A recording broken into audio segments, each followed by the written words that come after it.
လူထုစစ်စင်မြင်းမြင်းအတော်အတွင်းမှာတတိထားရမယ့်အချက်များနံပါတ်1မှာတော့ UNCCR အရာရှိရဲ့ရည်ရွယ်ချက်ကတင်းရဲ့အချက်လက်တွေကိုအတည်ပြုစစ်ဆေးပြီးခုလုံခွင့်တောင်းခံသူတို့မဟုတ်ဒုက္ခတဲ့အဖြစ်တမတ်ထိုက်မထိုက်ဆိုတာသူတို့အနေနဲ့ဆုံးဖြတ်ဖို့ဖြစ်ပါတယ်ဒါကြောင့်တင်းအနေနဲ့တင်းရဲ့ဇာယဝန်ရက်ကြောင်းတွေကိုကောင်းမွန်စွာပြင်ဆင်ပါလူရင်းသူရှင်းပြနိုင်ဖို့အတွက်ပေါ့နော်ပြင်ဆင်ထားဖို့လိုအပ်တာဖြစ်ပါတယ်ဒီ interview ဒီရဲ့အဓိကရည်ရွယ်ချက်ကတော့ဒီဒုက္ခတဲ့တရားဟုတ်မဟုတ်သူရဲ့နောက်ကြောင်းကယဝန်တွေကခိုင်လုံမှုရှိမရှိဆိုတာတွေသူတို့အနေနဲ့ဆုံးဖြတ်ဖို့အတွက် interview ခေါ်တာဖြစ်တဲ့အတွက်ကျွန်တော်တို့ဘက်ကနေပြီးမှလည်းပြင်ဆင်ထားဖို့လိုအပ်တာဖြစ်ပါတယ်နံပါတ်2မှာကျတော့ interview မှာတင်းရဲ့မျိုးနွယ်စုနာမယ်မိသားစုနာမယ်ငွေတက်ကရီတော့မဟုတ်မြန်မာပြည်မှာရှိတဲ့တင်းရဲ့ချစ်သူရေးစားတော်လကောင်းပေါ့နော်မိသားစုဝင်တယောက်တော်လကောင်းသူတို့အကြောင်းတွေကိုမြည်တဲ့အခါမှာနာမည်သူတို့ရဲ့မွေးတက်ကရစ်ဒီအကုန်လုံးမှန်ကန်ဖို့လိုအပ်တာဖြစ်ပါတယ်ဒီလိုမျိုးပြောဆိုတဲ့အခါမှာအထူးတတိထားပေးပါဘာဖြစ်လို့လဲဆိုတော့ interview အတွင်းပြီးထားတဲ့အချက်လက်အားလုံးဟာမဲတမတန်အဖြစ်ချင်းရှိနေမှာဖြစ်ပြီးနောက်ပိုင်းမှာပြင်ဆင်လို့မရတော့ပါဘူးအဲ့ဒါကြောင့်မလို့မိသားစုတွေးခတ်တာဒ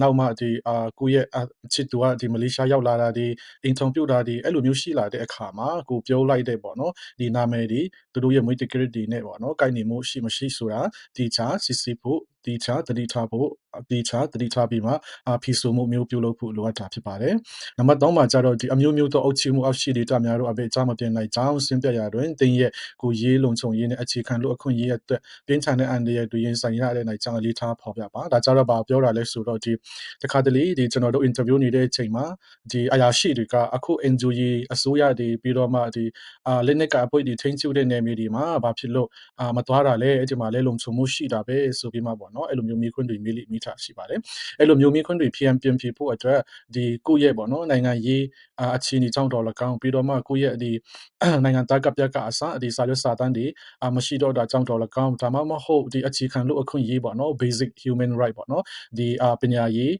ကျန်းမာရေးလုံခြုံရေးပြီးတော့မှဒီဘာသာရေးပေါ့နော်ဒီလိုမျိုးဒီအတွက်ပေါ့နော်ဘာမှအာမခံချက်လည်းမရှိသေးဘူးပြီးတော့မှအဲ့ဒီနေရာတွေကပေါ့နော်ဒီဘာမှဒီလိုမျိုး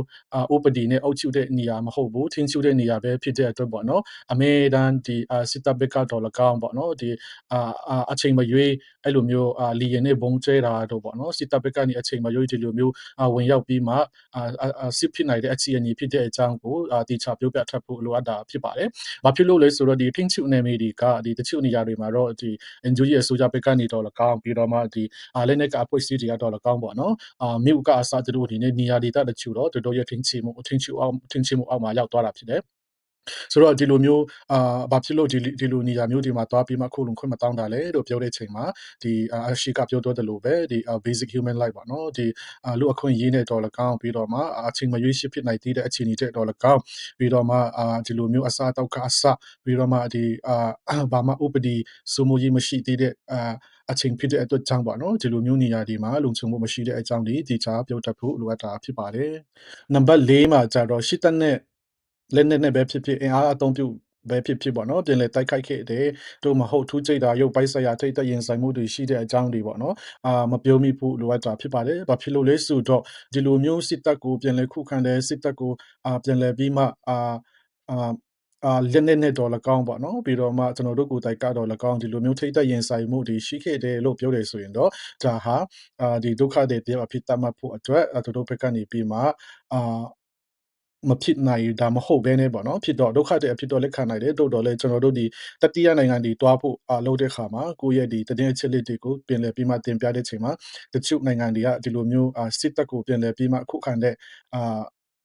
case မျိုးပေါ့နော်အမှုမျိုးဆိုရင်လက်မခံပါဘူးအဲ့ဒါကြောင့်မလို့စစ်တပ်ကိုပြင်လည်ပြီးမှခုခံတယ်ဆိုတဲ့ပေါ့နော်အမှုမျိုးကိုဒီမှာမပြောပြဖို့အရန်အရေးကြီးတာဖြစ်ပါတယ် UN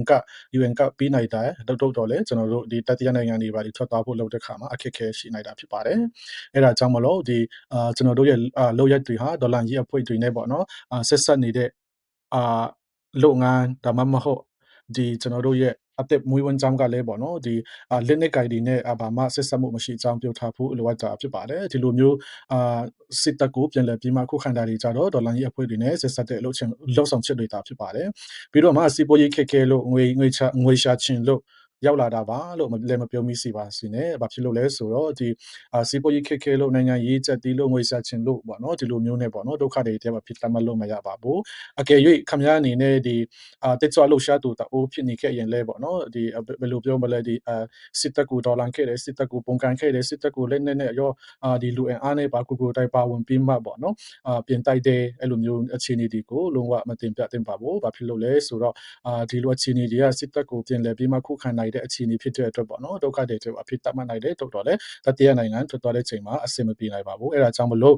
ကျွန်တော်တို့အနေနဲ့ကျွန်တော်တို့ရဲ့ဒီအသက်အန္တရာယ်စိုးရိမ်မှုအကြောင်းကိုသာအဓိကထားပြီးမှတင်ပြတင်တာဖြစ်ပါတယ်ဒီကိုမှဘာဖြစ်တာလဲဘာကြောင့်ထွက်လာတာလဲဘယ်လိုမျိုးထွက်လာခဲ့တာလဲဆိုတာဒီပဲပေါ့နော်အဓိကထားပြီးမှပြောတင်တာဖြစ်ပါတယ်နံပါတ်5မှာကျတော့မြန်မာပြည်မှမလေးရှားတို့တင်ခရီးသွားခဲ့တဲ့အချိန်ကာလများကိုတည်တည်ချာချာမှတန်းတင်ထားပါအောက်လမ်းနဲ့များပါတယ်ကျွန်တော်တို့ဒီဥပမာကျွန်တော်တို့အိမ်ကနေထွက်လာတဲ့ချိန်ကနေပြီးမှပေါ့နော်ဖြစ်နိုင်ရင်အချိန်နဲ့တကွပေါ့နော်ဒီလိုမျိုးမှတန်းယူပြီးမှကျွန်တော်တို့ interview ဖြေတဲ့အခါမှာဒီမတူညီတဲ့ data တွေမှာဘယ်နှစ်ရက်နေခဲ့ရတဲ့အကြောင်းဘယ်လိုဖြစ်တန်းခဲ့ရတဲ့အကြောင်းပြီးတော့မှဒီကျွန်တော်တို့လမ်းခရီးတစ်လျှောက်မှာအခက်ခဲပါတွေရှိတဲ့အကြောင်းပေါ့နော်ပြီးတော့မှဥပမာမင်္ဂလေးတွေဆိုရင်ဒီလိုမျိုးမှတ်တော်မတရားလုပ်ခဲ့တာရှိရင်လည်းဒီမှာပြောပြလို့ရတယ်ပြီးတော့မှကျွန်တော်တို့လမ်းခရီးမှာအဲ့လိုမျိုးလူကုန်ကူးမှုအဖွဲ့အစည်းတွေကနေမှတဆင့်ပေါ့နော်အဲ့လိုမျိုးချင်းချောက်တာဒီထပ်မံပြီးမှငွေတောင်းဆိုမှုလုပ်တာဒီပြီးတော့မှသူတို့ပြောတဲ့အတိုင်းမလိုက်နာနိုင်တဲ့အချိန်မှာဒီထားခဲ့တာတွေပေါ့နော်ဒီလိုမျိုးတွေကိုကျွန်တော်တို့ရဲ့ဒီလန်ခီအကြောင်းမှာအခက်ခဲတွေကိုကျွန်တော်တို့အနေနဲ့ပြောပြတတ်ဖို့လိုအပ်တာဖြစ်ပါတယ်ပြီးတော့မှမလေးရှားရောက်နေတဲ့အချိန်မှာလည်းပေါ့နော်အခက်ခဲတွေကိုကျွန်တော်တို့အနေနဲ့ပြောပြတတ်ဖို့လိုအပ်တာဖြစ်ပါတယ်ကျွန်တော်တို့မလေးရှားမှာလည်းအလုပ်လုပ်တဲ့ခါကျရင်လည်းကျွန်တော်တို့10နာရီနေ12နာရီများတယ်ပြီးတော့မှဒီလိုမျိုးလစာတွေလည်းသူများလို့မရဘူးနေတဲ့နေထိုင်ဖို့အတွက်လည်းအခက်အခဲရှိတယ်အလုပ်ထဲမှာလည်းနေခံရတယ်ပြီးတော့မှအလုပ်ထဲမှာလည်းဒီလိုမျိုးသူတို့ပြောတဲ့အတိုင်းမလုပ်ရင်ချင်းချောက်တာတွေပေါ့နော်ဒီရဲခေါ်မယ်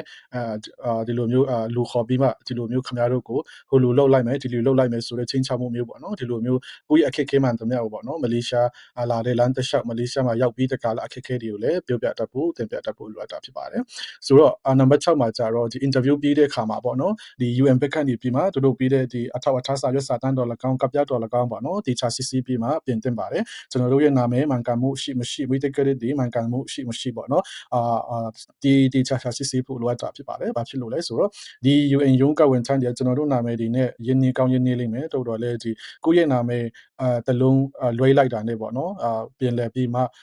ပြင်ဆင်ဖို့ပေါ့နော်ခက်ခဲတာဖြစ်တဲ့အတွက်ကြောင့်ကျွန်တော်တို့ရရှိထားတဲ့သတင်းအချက်အလက်ဒီမှမမှန်ဆိုတာပြင်လည်ပြီးမှစစ်ဆေးဖို့လိုအပ်တာဖြစ်ပါတယ်ပြီးတော့မှကျွန်တော်တို့ပြီးလိုက်တဲ့ဥပမာ cut ဆိုရင်ဘာ cut လဲဆိုတာကျွန်တော်တို့အနေနဲ့သိချမိပါပြင်မိဖို့လိုအပ်တာဖြစ်ပါတယ်UN cut ဆိုပြီးမြဲပေါ့နော် UN cut မှာလည်းဒီasylum နဲ့ဒီ refugee ဆိုပြီးမှနှမျိုးပြင်ခွဲထားပါတယ်အဲ့ဒါကြောင့်မလို့ကျွန်တော်တို့မပြင်ခင်ကျွန်တော်ရဲ့ cut ဘာ cut လဲ asylum လားဒါမှမဟုတ် refugee cut လားဆိုတာဒီပေါ့နော်သိချမိထားဖို့လည်းလိုအပ်တာဖြစ်ပါတယ်ဒီဗီဒီယိုကြည့်ခြင်းအပြင်ပေါ့နော်အသုံးဝင်တဲ့အချက်လက်တွေရရှိမယ်လို့မျိုးလင့်ပါတယ် interview အတွက်ပို့ပြီးမှယုံကြည်မှုရှိမယ်လို့လည်းမျိုးလင့်ပါတယ်ဒီလိုမျိုးကျွန်တော်ရဲ့ပေါ့နော်ဒီအတွေ့အကြုံအရမမိတလောက်ပေါ့နော်ပြင်လည်ပြီးမှမျှဝေတာတွေကိုကြည့်ရှုပြီးတဲ့အတွက်လည်းကြည်ရွတ်တင်ပါတယ်